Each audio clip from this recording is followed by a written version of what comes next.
apa yang menjadi latar belakang dan tujuan pembentukan pansus TRAP oleh DPRD Bali ini, Pak? Penggunaan ruang yang kemudian sudah kacau, amburadul.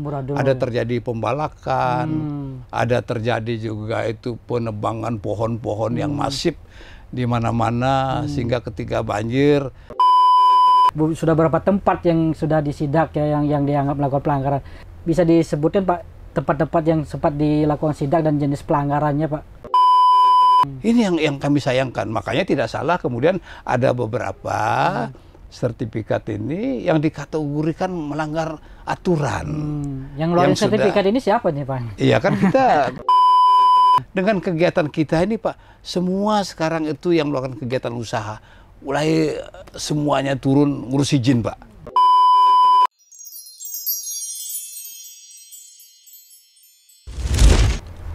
Om Swastiastu. Om Swastiastu. Tribuners Semeton Tribun Bali, Pansus TRAP atau TRAP, Tata Ruang Aset dan Perizinan DPRD Bali, bergerak cepat, gercep ya, langsung tancap gas begitu dibentuk pada awal September 2025 ini, sudah melakukan sidak di berbagai tempat yang dianggap melanggar tata ruang, aset, dan perizinan. Termasuk yang terbaru ini, yang lagi hot ini, yang lagi viral, pembangunan lift kaca di Klingking, Nusa Penida.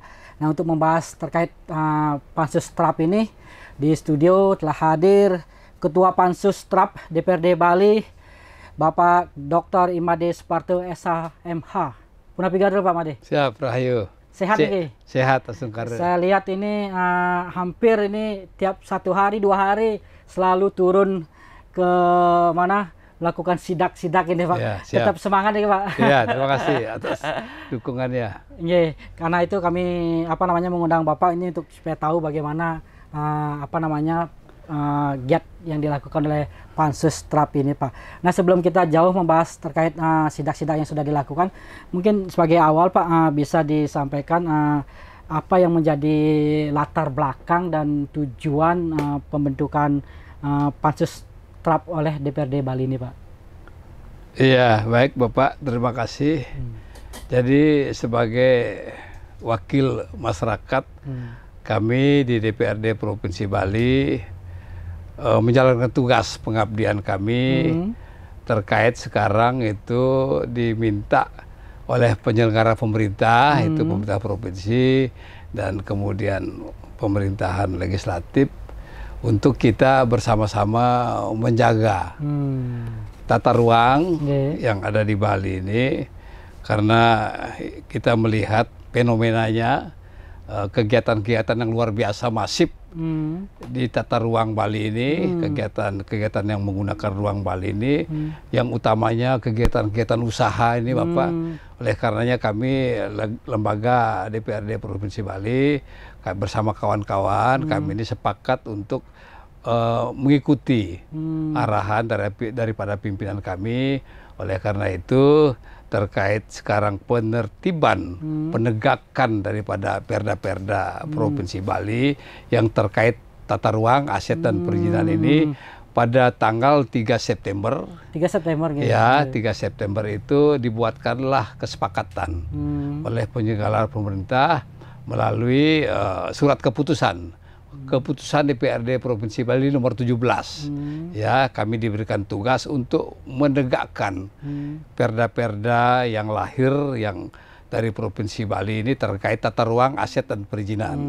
Maka itu selesai kami diberikan tugas atas dorongan dan semangat juga dari berbagai pihak, masyarakat utamanya itu kami wajib mempunyai kewajiban untuk menegakkan perda-perda ini terkait wilayah-wilayah yang ada di Provinsi Bali ini, di kabupaten kota ini, yang menggunakan ruang-ruang, ya, karena Bali ini small island tapi sudah luar biasa termasurnya sampai ke seluruh dunia.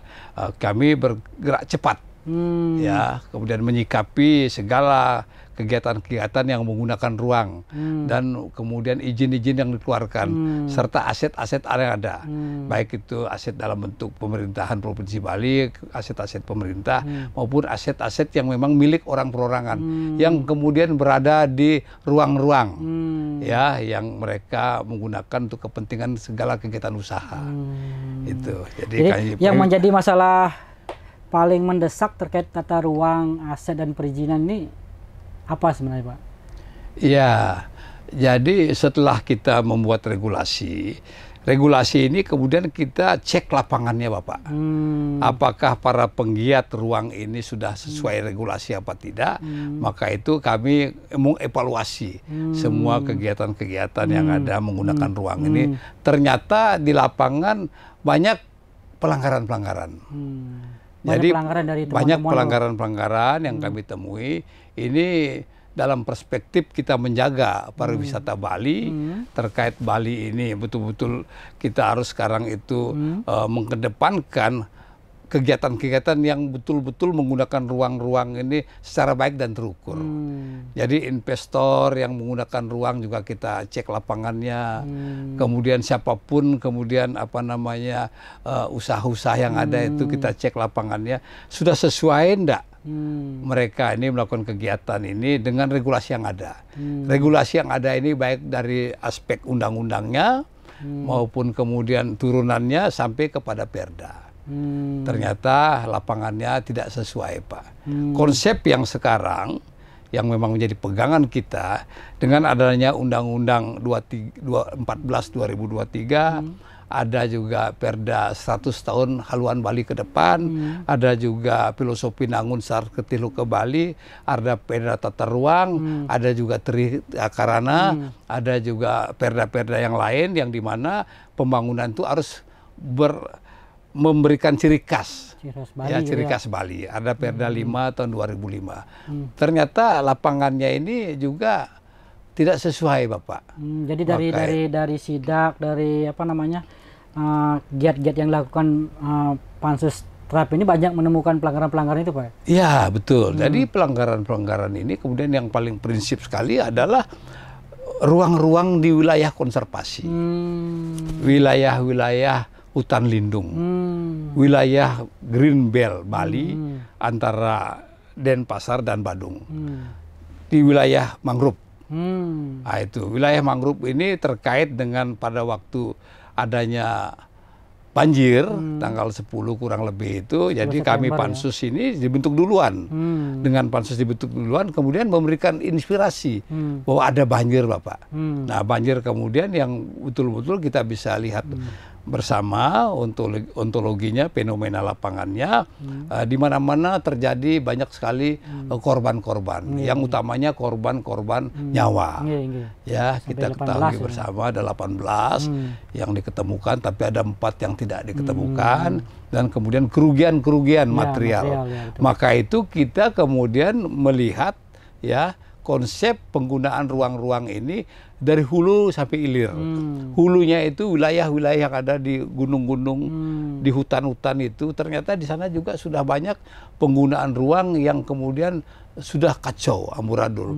Ada terjadi pembalakan, ada terjadi juga itu penebangan pohon-pohon yang masif di mana-mana, sehingga ketika banjir semua batang-batang pohon yang ada sumbernya dari hutan ini mengalir terus, yang kemudian menutup ruang-ruang di das, daerah aliran sungai.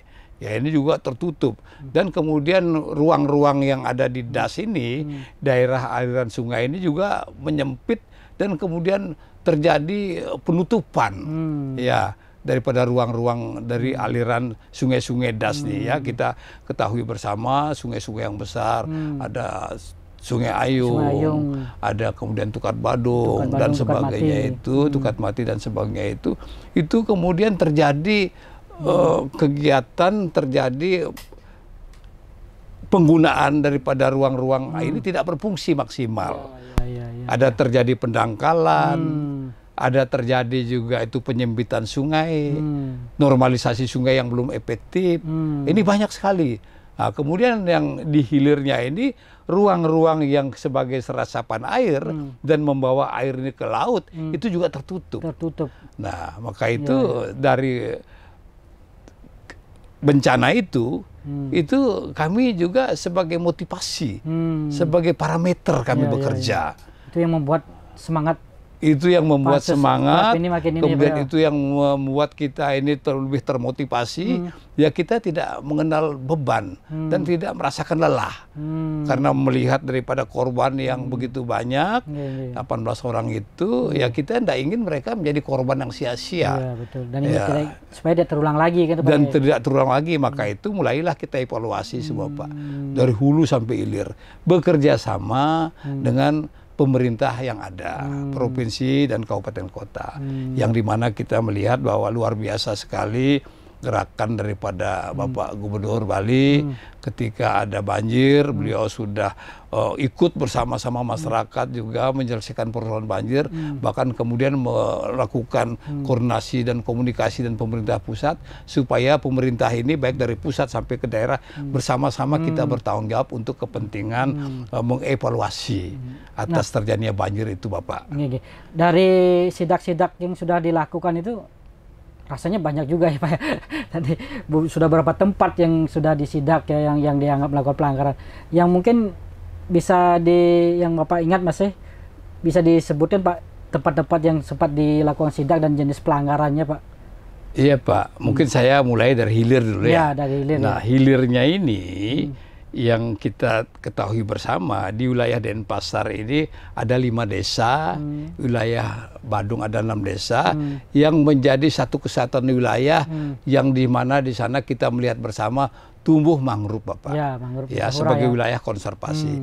Di wilayah mangrove yang 1.373,5 hektar ini kami lihat banyak sekali kegiatan-kegiatan yang ada di wilayah mangrove. Padahal sebetulnya regulasi yang mengatur untuk yang wilayah mangrove ini kan termasuk wilayah pesisir dan pulau-pulau kecil. Jadi wilayah pesisir ini sebetulnya sesuai dengan regulasi dari Undang-Undang 27 2007 tidak boleh ada kegiatan Pak. Tapi kenyataannya? Begitu prinsipnya. Tidak boleh ada kegiatan pemadatan daripada ruang air itu. Tidak boleh ada penebangan mangrove. Tidak boleh juga ada penerbitan sertifikat ini dia. di wilayah konservasi. Karena itu wilayah yang menjadi wilayah resapan air Bapak. Tapi di dalam itu, bahkan di dalam mangrove itu, kami cek ke sana berapa kali kami sidak ke situ. Di wilayah Badung ada kemudian pengembang dalam mangrove. Wilayah Denpasar ada kemudian pengembang dalam mangrove. Ada penerbitan sertifikat yang berisian dengan mangrove Bapak. Bahkan sertifikat itu jumlahnya luar biasa Pak. Jumlah 106 itu sebagai temuan awal saja Bapak. Tapi temuan-temuan ikutannya bahwa penerbitan sertifikat yang di luar 106 itu masih juga banyak. Masih ada. Nah, makanya kami berpikir sebetulnya harus ada konsep penyelamatan daripada mangrove Bapak. Jadi bukan persoalan menerbitkan sertifikat, bahwa tahu wilayah itu sebagai wilayah resapan air dan konservasi. Sehingga pemerintah ataupun lembaga yang mengeluarkan sertifikat itu sebenarnya tidak serta-merta dia harus mengeluarkan sertifikat. Dia harus mengevaluasi dulu. Wah, ini wilayah resapan air. Walaupun kemudian wilayah resapan air sudah dilakukan pemadatan dulu. Sudah dilakukan pemadatan dengan menempatkan batu-batu kapur di sana. Bukan berarti itu daratan. Seharusnya kan ada pengajian, pendalaman daripada penerbitan sertifikat itu, bahwa ini sebetulnya kapur-kapur ini tidak berasal dari wilayah ini. Kok bisa ada kapur? Berarti kan ini wilayah air dulunya. Dengan wilayah air ini kita melihat daripada undang-undang yang ada, Undang-Undang 27 2007 ini, bahwa ini wilayah konservasi, evaluasi penerbitan sertifikat. Jangan dulu serta-merta keluar sertifikat ini. Jadi harus ada konsep menjaga ruang di wilayah mangrove ini supaya kita bersama-sama Bapak. Siapapun lembaga yang terkait di sana itu harus bekerja sama. Iya, forum yang kemudian mengevaluasi bersama untuk kepentingan menjaga mangrove. Di sana ada dinas kelautan. Karena wilayah pesisir itu kan wilayah laut. Ya, itu tidak diajak koordinasi. Kemudian ada Tahura, Tahura, ya. Taman Hutan Raya. Ya, ya. Di sana ada kepala Tahura. Kami cek lapangannya juga tidak diikutkan dalam hal penerbitan sertifikat. Minimal kan ada penyanding. Ya, ya. Cek dulu. Ini gimana sih? Karena ini beririsan dengan mangrove, seharusnya kan ini cek dulu. Jangan serta-merta mengeluarkan sertifikat. Dan kemudian kita lihat di sana itu konsep-konsep itu tidak ada, Pak. Ini yang kami sayangkan. Makanya tidak salah kemudian ada beberapa sertifikat ini yang dikategorikan melanggar aturan. Yang ngeluarin sertifikat ini siapa nih, Pak? Iya kan kita ketahui bersama. Makanya ini kawan-kawan dari Badan Pertanahan ya tolonglah juga Bapak, jangan serta-merta menerbitkan sertifikat. Tapi ayo kita jaga bersama. Ini kan jelas wilayahnya mangrove, beririsan dengan mangrove. Kalau sudah beririsan dengan mangrove itu ada sepis, Pak. Ya, ya, betul. Ada sepit 1-2 meter itu dari wilayah mangrove ini tidak boleh ada pembangunan. Tapi nyatanya ada ruko berdiri di sana, berdampingan dengan mangrove. Ini juga yang terkait dinas-dinas yang mengeluarkan izin harusnya evaluasi juga, Pak. Jangan serta-merta seperti itu. Ya tidak salah kemudian kalau kemudian statusnya ditingkatkan dari proses penyelidikan menjadi penyidikan atas penerbitan sertifikat. Bahkan di sana kita temui ada pabrik, Pak. Ada pabrik, ya. Ada kegiatan industri. Sebetulnya kalau menurut RDTR Kota Denpasar dan Badung ini kan wilayah perdagangan dan jasa. Mengapa kok bisa itu ada kegiatan industri, Pak? Beton, ini ya? beton kan udah benar semua. Maka itu kami kemudian mengajak semua pihak ini, ayo kita sama-sama menjaga mangrove, Pak. Karena mangrove ini luar biasa, dia itu kualitas oksigen yang diberikan tuh, jadi memberikan oksigen yang terukur dan kita menjadi hidup sehat, Pak. Ya, ini kok seperti itu. Ya, maka itu kita minta sekarang terkait yang belum diterbitkan sertifikat ini ke depan jangan diterbitkan lagi sertifikat. Nah, kalau bagi yang sudah terbitkan evaluasi, ya evaluasi saja. Jadi BPN punya kewenangan juga, Pak. Ya, sesuai dengan Undang-Undang Nomor 1 Tahun 1961 bisa membatalkan, bisa mencabut sertifikat dan bisa mencabut, Pak. Rekomendasi sertifikat dari Pansus sendiri, Pak? Itu tanpa perlu rekomendasi dia bisa serta-merta karena sudah banyak sekali sertifikat yang dievaluasi oleh dia itu kemudian dibatalkan. Ya, kami kemudian merekomendasikan ke depan yang paling tidak supaya seluruh wilayah mangrove ini yang belum terbit sertifikat ini supaya jangan diterbitkan sertifikat. Yang sudah terbit ayo kita evaluasi, Pak. Kita fungsikan lagi mangrove ini sebagai wilayah resapan air. Kalau itu ada perumahan di dalam mangrove, Pak. Kalau tsunami, Pak, apa ndak korban masyarakat itu? Kalau banjir lagi, Pak. Jadi jangan kita menyiapkan ladang mereka untuk menjadi korban. Ini kan berat tanggung jawab kita, Pak. Jangan persoalannya kepentingan kita sesaat melupakan konsep yang terukur. Jadi cara berpikir yang saya lihat kurang, Pak. Jadi dia cara berpikirnya pokok. Jadi ada banyak kalau perumahan, dia misalnya banyak perumahan juga. Banyak. Kalau dia pikirannya mau menerbitkan sertifikat, ya tidak dia terbitkan sertifikat. Dia tidak pikir tentang mangrove-nya, Pak. Dia tidak pikir tentang hutan mangrove-nya, Pak. Dia tidak pikir tentang dampaknya itu. Ini kan sebetulnya cara berpikir juga yang keliru, Pak. Nah, itu kalau kita lihat di wilayah mangrove, Pak. Itu sayang sekali. Sudah ada ini, Pak, komunikasi dengan BPN terkait ini, Pak? Oh, sering kita RDP, Pak. Berapa kali kita RDP, ya syukurnya juga Badan Pertanahan korporatif. Ya mereka mau kemudian kita ajak mengevaluasi karena juga terdampak banjir pada waktu itu, kita menjadi sadar. Kita menjadi terbuka mata dan telinga kita untuk kita sip Bali. Sip mangrove, Pak. Jaga itu mangrove itu. Jangan serta-merta kemudian untuk kepentingan pokok dan kepentingan sesaat ini kita terbitkan sertifikat. Jangan, Pak. Itu jadi kami minta ke depan juga itu supaya kita rekomendasikan Tahura, Taman Hutan Raya itu yang luasnya 1.373,5 hektar itu untuk diukur ulang, Pak. Diukur ulang. Diukur ulang. Iya, jadi kan wilayah mangrove diukur ulang Dan memang itu wilayah tidak boleh terbit sertifikat dari segi aturan. Makanya wilayah Tahura ini tidak diterbitkan sertifikat karena tidak boleh. Pertanyaan sekarang kok bisa yang beririsan dengan Tahura ini ya, yang juga wilayah konservasi, wilayah hutan lindung diterbitkan sertifikat. Dikeluarkan izin-izin. Nah, kemudian pihak-pihak mengeluarkan izin di wilayah itu kalau boleh kontrol izinnya, Pak. Kalau izin sudahnya tidak ada ya sudah, berarti kan pelanggaran daripada perda tata ruang, perda-perda yang ada, ya bongkar. Kan begitu. Itu izinnya bisa keluar dari mana, cepet-cepet. Nah, izinnya keluar bisa dari ya OPD terkait, Pak. Tolong OPD terkait paham betul juga, Pak. Mana yang dia boleh keluarkan izin, mana yang tidak, Pak. Itu yang kami temukan di wilayah mangrove. Masih banyak, Pak, di dalam itu. Masih banyak. Saya lihat patok-patok itu bahkan ada di dalam rumah. Patok-patok mangrove itu, Pak. Ada itu di dalam tempat-tempat usaha. Yang kemudian ada pembangunan di sana yang ada sungainya, membangun perumahan di pinggir sungai, Pak. Padahal tidak boleh. Sepisnya kan 3 meter. Ada juga mungkin di sana akomodasi wisata, Pak, kayak restoran, rumah makan. Ada juga kami temui itu banyak, Pak. Ada viral restoran dalam laut. Itu nanti belum kita lakukan kegiatan. Kita akan segera juga sidak. Karena banyak sekali Dumas laporan-laporan terkait pelanggaran tata ruang dan perizinan dan aset. Ini kita tidak boleh kita katakan kalang kabut, tapi kita memberikan semangat bahwa kita Pansus TRAP ini harus bekerja lebih maksimal, lebih terukur untuk kepentingan masyarakat dan Bali, Pak.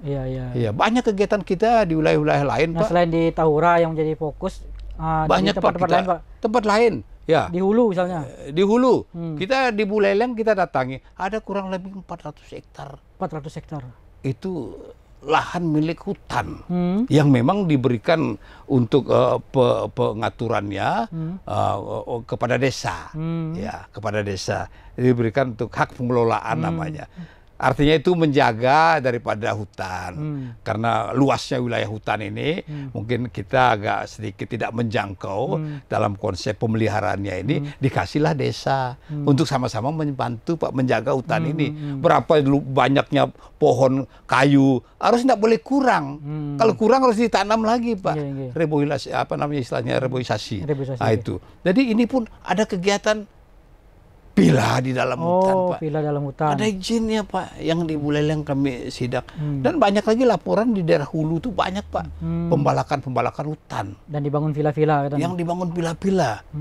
Tanah-tanah milik kehutanan, tanah milik orang perorangan hutan itu dilakukan pembalakan. Sebetulnya kan ada kegiatan-kegiatan pemerintah yang mengedukasi kepada masyarakat. Udahlah, ini hutan, tolong jangan tebang-tebang. Karena itu milik masyarakat. Dia punya hak itu memotong, tapi kan perlu edukasi, Pak. Pentingnya daripada hutan ini jangan sampai membawa bencana. Kalau ada banjir kayak kemarin, kalau hutannya udah gundul, ya airnya gampang mengalir, Pak. Sekarang hujannya sebentar aja udah mulai tergenang. Sudah mulai. Karena kita lah, Pak, pengguna ruang-ruang ini kan manusia, Pak. Sebenarnya ruang-ruang ini diberikan oleh alam kan untuk kepentingan kita hidup, untuk kepentingan makhluk hidup. Tapi kita sendiri lupa, Pak. Konsep-konsep yang sudah emang ada dari dulu. Ada derita karana, kan itu konsep keseimbangan kita manusia dengan alam, dengan Tuhan. Itu dilanggar semua, Pak. Banyak regulasi yang dilahirkan oleh pemerintah Provinsi Bali yang bagus-bagus. Itu juga dilanggar, Pak. Maka itulah kami hadir sebagai yang kemudian menegakkan perda-perda atau regulasi yang ada, Pak. Daerah hulu kayak begitu, hutan-hutan. Daerah jalannya air itu, Pak. Iya, jalannya air, ya. Itu sudah hampir tertutup, Pak. Resapan air, ya. Resapan air. Maka itu tidak heran kalau kita lihat air meluap ya, menjadi banjir bandang. Ya. Kan begitu, Pak. Karena ruang-ruang itu sudah tertutup, banyak pengembang, banyak udah kita lihat. Maka itu kita sekarang terus bergerak sampai ke hilirnya, Bapak. Tapi syukurnya juga ini kita melihat pemerintah pusat hadir, pemerintah provinsi hadir, kabupaten kota hadir bersama-sama kita untuk kembali kita ini ngeh, Pak. Sadar bahwa ini pentingnya ruang untuk keselamatan kita, untuk ketenangan kita hidup, untuk anak cucu kita. Ya. Jadi banjir bandang kemarin menyadarkan kita benar. Nah, itu dengan banjir itu. Jadi syukurnya nggak tahu kami pansus ini dibentuk duluan, 1 minggu, ada banjir. Mungkin jadi petanda gitu. Nah itu mungkin nggak tahu. Ini saran sekali Iya, dikasih. maka itu kita kerja atas instruksi pimpinan kami, Pak, itu. Pimpinan kami kan itu di pemerintahan juga ada, provinsi di kabupaten kota juga ada, kita ikuti aja. Jadi pansus ini ya bergerak cepat, tepat. Ya, lurus dan tegas. Ya, kita tidak anti daripada investasi, tapi tolong investasi juga yang bagus, yang terukur. Ya, ikuti aturan. Nah, karena Bali ini kan semua island, Pak. Pulau kecil tapi mendunia, Pak. Kalau tidak kita tata, Pak, ya, itu juga tidak bagus. Transaksi-transaksi juga yang akan digunakan di Bali itu sudah menggunakan kripto, Pak. Bukan lagi transaksi normal. Jadi orang-orang pemilik modal besar-besar itu dia gampang sekali melakukan kegiatan memanfaatkan ketermasukan Bali ini untuk kepentingan bisnis mereka. Ya kita tidak mau dong. Apa kontribusinya untuk pemerintah? Apa kontribusinya untuk masyarakat? Kan ini parameter ini yang kita mesti cari, Pak. Kita kejar. Jadi supaya mereka melakukan aktivitas itu ada juga kepentingan ukurannya untuk mesejahterakan masyarakat, Pak. Ya PAD melalui pemerintah. Kalau sekarang ini kan liar semua, Pak. Banyak kami temui kegiatan-kegiatan usaha yang menggunakan bisnis-bisnis yang di luar yang normal, menggunakan kripto. Itu kita tidak ada kontribusi, Pak. Dari PHR tidak cukup, Pak. Harus perlu juga evaluasi ke depan supaya ada think and give yang memberikan sesuatu manfaat buat kita ini, meningkatkan PAD, Pak. Ya, ada kecenderungan nih sekarang investor-investor yang masuk ini, terutama yang asing itu, menjadikan Bali hanya sebagai mesin uang gitu, Pak, ya. Nah itu dia, Pak.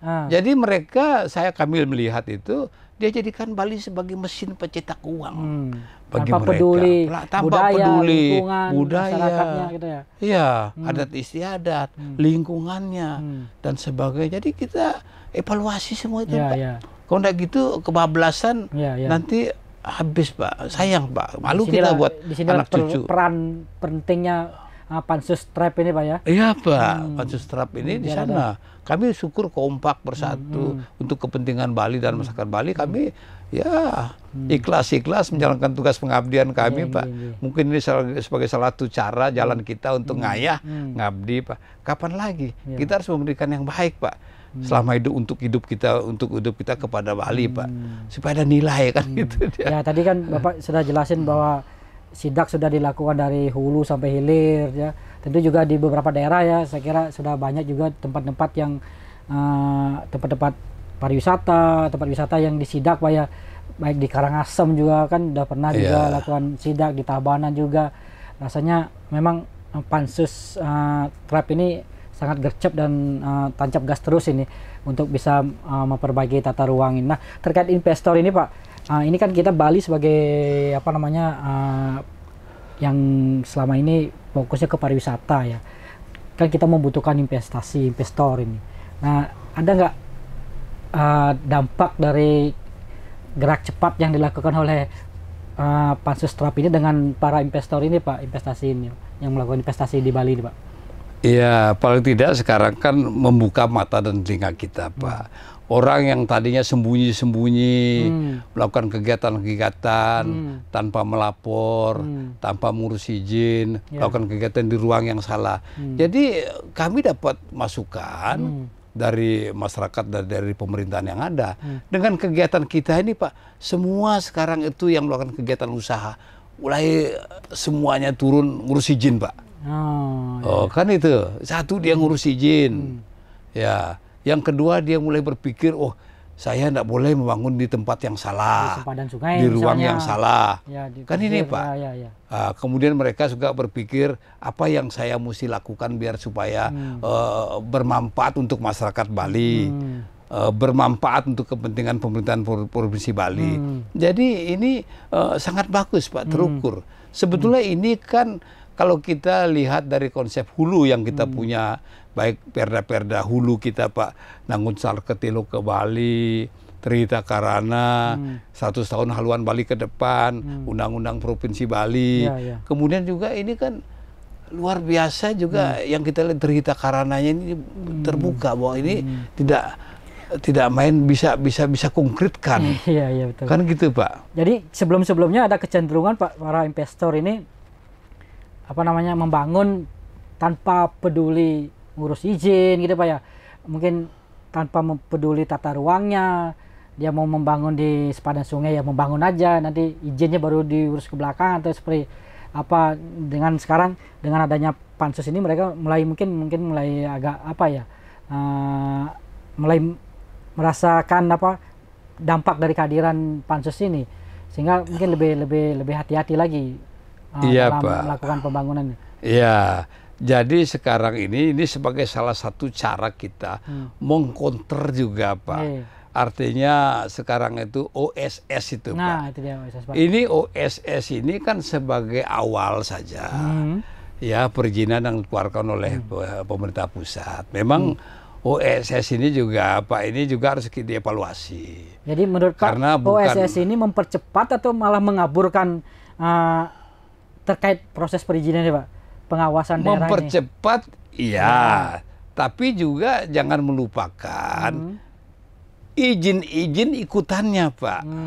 Izin-izin penunjangnya. Kalau itu kan baru sampai kepada daftar usaha, Pak.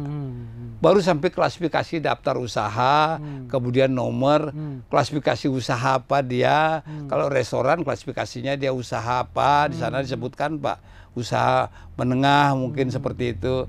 Atau kemudian terdampak tinggi dan sebagainya risikonya itu, Pak. Itu baru sampai di sana. Kemudian sertifikat layak fungsi itu sampai itu baru ujungnya aja, Pak.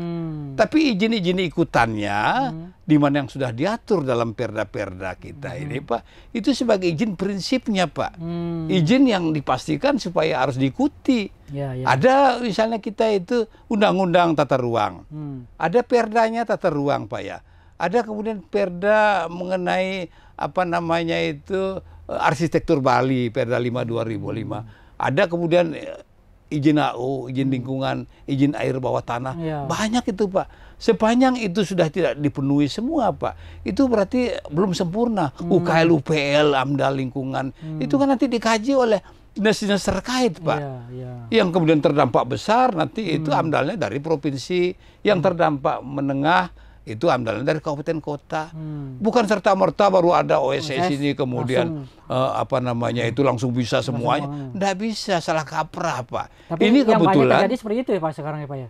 Iya, karena kurangnya dari pemahaman konsep yang dipahami oleh OPD terkait, Pak, dinas perizinan terkait. Kurangnya betul-betul artinya pengawasan, Pak. Pengawasan ini kan sebetulnya dari sebelum dikeluarkan izin sampai kemudian kegiatan berjalan, ini pengawasan pemerintah kan hadir di sana, Pak. Nah, ini. Jadi OSS ini membuat pengawasan di pemerintah daerah ini terkaburkan gitu, Pak. Seperti itu ya, Pak? Kalau kita sekarang berpegang pada OSS, seolah-olah itu sudah seperti itu. Tapi bukan begitu. Tanggung jawab, Pak. Tanggung jawab, ya. Tanggung jawab kita sebagai OPD terkait, sebagai pemerintah itu, ya, itu harus hadir, Pak. Jangan serta-merta seperti itu, rusak ruang-ruang kita. Itu tidak benar. Kalau dulu misalnya ada kegiatan apapun itu harus ada terpantau oleh kepala desa, oleh masing-masing lingkungan. Itu sebetulnya masih hadir juga, Pak. Makanya itu OPD terkait kita minta juga itu kaji lebih dalam. Kalau ini kira-kira setelah kita cek melanggar daripada tata ruang, nggak usah dikeluarkan AMDALnya. Kan begitu. Ngapain kita jual murah-murah wilayah kita, Pak? Ini kan prinsip. Tata ruang itu prinsip, Pak. Mengatur tentang kita hidup, Pak. Makhluk hidup dan sebagainya. Di ruang yang harus sehat, Pak. Yang harus normal. Jangan di ruang-ruang yang mitigasi bencana.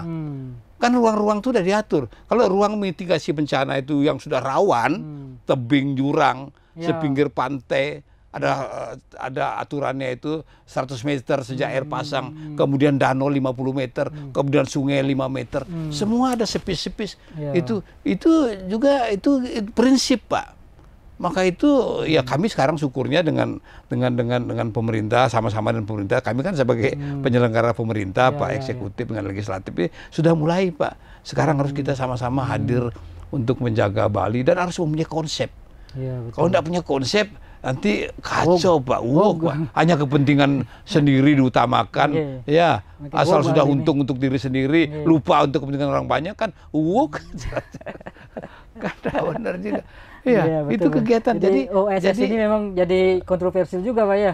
Itu sekarang sedang dikaji lebih dalam oleh pemerintah Provinsi Bali, Pak. Bahkan Bapak WN Koster Gubernur Bali sudah juga melakukan komunikasi, Pak. Tolong dikaji OSS ini. Jangan sampai ini apa menjadi parameter dengan ada OSS ini kemudian sesuka-sukanya. Seenak-enaknya membangun ya.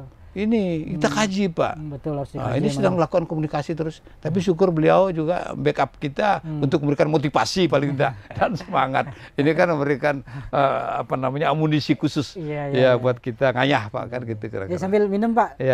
Semangat sekali Pak Made ini sebagai ketua Pansus TRAP ini. Download Tribun X sekarang. Menghadirkan lokal menjadi Indonesia.